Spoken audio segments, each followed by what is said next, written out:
और भाई कमलेश भी बहुत बढ़िया बोलने लग गए और भाई कमलेश भी बहुत बढ़िया बोलने लग गए भाषण मैंने पहले भी सुना, आज भी सुना, पूरा नहीं खा। कमलेश ढांडा जी ने मेरे कहे वगैरह आपकी बात मान ली है, तो मुझे लगा मन में भी जोर लगाना पड़ेगा। तो मैं इनका धन्यवाद करता हूं कि आपका हल्का भी है, लेकिन तो भी मैं आया था तो मन में भी जोर लगाना पड़ेगा। हमारी संस्थाओं को, दुनिया की सब संस्थाएं अपने देशों को मजबूत करती है, अपने देश की मजबूत इकोनॉमी को मजबूत करती हैं। हमारे देश के सेठों के खिलाफ अमेरिकी जैसी एजेंसियां कुछ कागज निकालती हैं, लेकिन दुर्भाग्य की बात यह है कि हमारे देश के विपक्ष के लोग उन विदेशी पत्तों को जो हमारे देश की शान को कहीं कम करने के लिए उठाए जाते हैं, हमारी संसद में उठाते हैं। समझने की बात यह कि हमने अपने देश के साथ खड़ा होना चाहिए, हमने अपने देश की शान के साथ खड़ा होना चाहिए, हमने अपने देश के गौरव के साथ खड़ा होना चाहिए, अपने देश की लीडरशिप के साथ खड़ा होना चाहिए। हमने उन सब महापुरुषों के साथ खड़ा होना चाहिए जो देश की आजादी के लिए लड़े, चाहे मुगलों से लड़े चाहे अंग्रेजों से लड़े। लेकिन भाई ये कांग्रेस पार्टी तो सदा से ऐसी है। क्या इन्होंने सुभाष का आदर किया था? क्या आजाद हिंद फौज के 26,000 लोग बलिदान में उनका आदर किया था? अरे जहां तिरंगा फहराया था 30 दिसंबर 43 को अंडमान निकोबार को आजाद करा के इन कांग्रेसियों ने पाप करके उसको डी सेरेमोनियल कर दिया था। इन कांग्रेसियों ने तो भगत सिंह, राजगुरु, सुखदेव की फांसी नहीं रुकवाई थी, चिट्ठी लिखी थी सुखदेव ने गांधी जी को। सुखदेव की चिट्ठी पढ़ना आज निकाल के, वो फांसी रुकवाने का काम नहीं किया। चंद्रशेखर आजाद जब बड़े थे, जब नेहरू से घर से निकल के गए थे अल्फ्रेड पार्क में, तब उनको घेरा था। किसने सूचना दी थी कि आप चंद्रशेखर आजाद अल्फ्रेड पार्क में जा रहे हैं? ये शुरू से ऐसे हैं भाई, ये नए ऐसे नहीं। इन्होंने तो ऐसा देश बनाने की कोशिश की कि इंदिरा गांधी एयरपोर्ट से चढ़ जाओ, राजीव गांधी एयरपोर्ट से उतर जाओ। कलकत्ता के एयरपोर्ट का नाम डमडम एयरपोर्ट नेताजी सुभाष चंद्र बोस रखा, अटल बिहारी वाजपेयी ने रखा। बंबई के एयरपोर्ट का नाम Santa cruise airport Chhatrapati Shivaji रखा, हमने रखा, हमारी सरकारों ने रखा। भगत सिंह का एयरपोर्ट अभी हमने रखा तो हमारी सरकार ने रखा। अब चंडीगढ़ के एयरपोर्ट का नाम शहीद आजम भगत सिंह, गोपीनाथ बारदोले रखा तो हमने रखा। सरदार पटेल का भी आदर नहीं किया था। दुनिया की सबसे ऊंची मूर्ति मोदी साहब ने लगाई तो सरदार पटेल की नरेंद्र मोदी जी ने लगाई, भारत के वर्तमान। इन्होंने तो केवल देश को एक ऐसा बनाने की कोशिश की थी कि ये जो बात बताएं वही ठीक। आज 1-1 इंच भूमि की हम रखवाली करते हैं चीन से, और इनके बाप दादाओं ने जब दुनिया भर की जमीन वहां दे दी थी, वहीं संसद में कुछ लोगों ने शर की टोपी उड़ा कर कहना पड़ा था। नेहरू जी ने कहा कि उस जमीन का क्या करेंगे, वहां तो एक बाल का घास का तिनका भी नहीं उगता। और एक सांसद ने अपना सर उगाड़ा, त्यागी जी ने कहा इस पे भी एक भी तिनका नहीं उगता। नेहरू जी आपके सिर पे भी तिनका नहीं उगता, क्या चीन को दे दोगे? आज ये बात करते, लेकिन इनका रवैया समझ कर रही है। ये वही लोग हैं, एक गैस के सिलेंडर के लिए कितने दुखी करते थे आपको। माताओं बहनों कितनी लाइन लगती थी। रागनी बन गई थी सोनिया मैडम, गैस दिला दे, क्यों रोक सिलेंडर खड़ी होगी, केक हुआ मैं गैस सपट गई, क्यों बोल खड़ी होगी। मोदी जी ने ग्रीन लाइन लगवाई आपकी। बदले हुए भारत को समझो, इतनी बड़ी महामारी में हर आदमी को 202 वैक्सीन लगे हैं।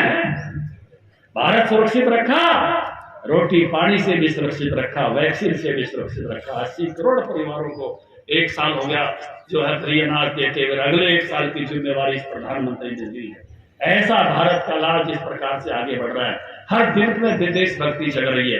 हर के दिल में जो महापुरुष है जरूर उसकी मूर्ति लगा दो, महिपाल की ढाल, चाहे अपने घर में ही लाए। क्योंकि जिस देश में महापुरुषों का सम्मान होता है, जिस देश में वीरों का सम्मान होता है, ये तो महाराज सूरजमल तो वीर भी थे और धीर भी थे, चतुर भी थे। उनका जो शासन करने का लंबा समय नहीं मिला, 8 साल का शासन, 56 साल की उम्र, लेकिन उतने में इतनी तगड़ी छाप छोड़ गए कि आज तक हम उनको याद करते हैं। मराठों के सारी महिलाओं को जैसे रखने का काम किया, महाराष्ट्र तक छुड़वाने का काम किया, उनके आदर का जो काम किया, इतिहास में ऐसा काम कोई आसानी बात नहीं। और इस बड़े इलाके में इतने कम समय में, हरियाणा के भी हमारे झज्जर तक का सब इलाका उनके राज में आता था, फरीदाबाद, देवास, रेवाड़ी, ये तो सब आते आते।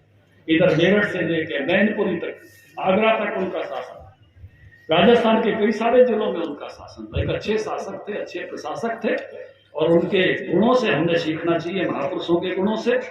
मैं आभारी हूँ, कमलेश ढांडा जी ने मेरे कहे वगैरह आपकी बात मान ली है, तो मुझे लगा मन में भी जोर लगाना पड़ेगा।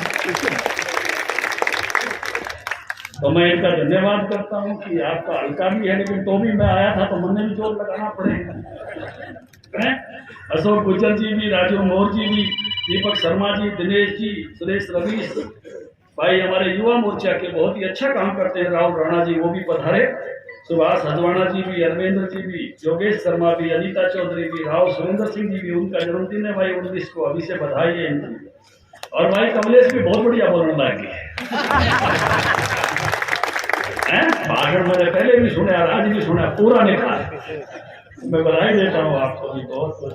संजय शर्मा जी, अजीत चहल जी, बलविंदर जी, दिलबाग जी, उषा देवी जो सरपंच है वर्तमान, और भाई बालू खाप के प्रधान रामचंद्र जी, माण खाप के धूप सिंह जी, और सारण खाप के प्रधान साधु राम जी, और भाई चौवन ऋषि की भूमि पर जो पहुंचने का मौका मिला है। चौवन ऋषि की बहुत जगह अपने हरियाणा मानता है, डोसी का पहाड़ पे भी चौवन ऋषि की मानता है। कलावड़ वाले मलिक भी कहते हैं कि हमारा गांव चौवन ऋषि की भूमि है, और आज अड़े भी चौवन ऋषि की भूमि पर मैं हूँ। जो वैसे तो कहते सारा ऋषियों की भूमि है, कहीं कपिल मुनि, इतने बड़े सांख्य के जो सबसे बड़े विद्वान थे उनकी भूमि है। स्वामी विवेकानंद का मैंने जिक्र किया, उनके दादा गुरु महाराज तोतापुरी भी कैथल के इलाके के ही थे, जो जिन्होंने रामकृष्ण परमहंस जी को ज्ञान दिया। बाबा लताड़ा, बिल्कुल ठीक कह रहे हैं। तो ऐसे महापुरुषों की भूमि पर आप सबके दर्शन करने का, आपसे मिलने का जो मौका भाई महिपाल ने दिया, मैं बहुत बहुत इसकी बड़ाई और प्रशंसा करता हूँ। और आप सबको भी आग्रह करता हूँ कि देखिए ये वक्त है जब महापुरुषों के सम्मान का दौर चला है।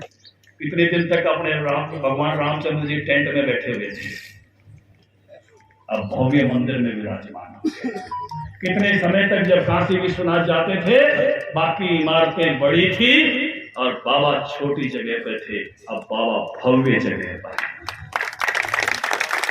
महाकाल का स्वरूप बदला है, केदारनाथ का स्वरूप बदला है, सब जगह हमारे देवस्थानों का स्वरूप बदल रहा है। आजादी के दीवानों का, आजादी के लिए लड़ने वालों का सम्मान बढ़ रहा है। ये भारत के गौरव का काल है। इस गौरव के काल में हर किसी को हिस्सेदार बनना चाहिए और गौरवपूर्ण ऐसे महापुरुषों की मूर्तियां और चित्र लगाने चाहिए। और इसलिए मैं आप सबसे भी आग्रह करता हूं और पुनः भाई महिपाल को बहुत बहुत बधाई देता हूं इस गौरवपूर्ण काम के लिए कि हमको बुला के हम सबका गौरव आपने बढ़ाया है और सब लोगों का गौरव भी बढ़ाया है। आप सबको बहुत बहुत आभार, धन्यवाद। इतनी धूप में भी बैठ के आपने मेरी बात ध्यान पूर्वक सुनी। और नहीं तो मैं तो छांव में हूँ, बाकी सब तो महिपाल ने धूप में ही बैठा रखे, इनके में खाने पीने का तो इंतजाम करा होगा। चलो फिर कोई बात नहीं, चलिए और बहुत धन्यवाद, बहुत बहुत धन्यवाद।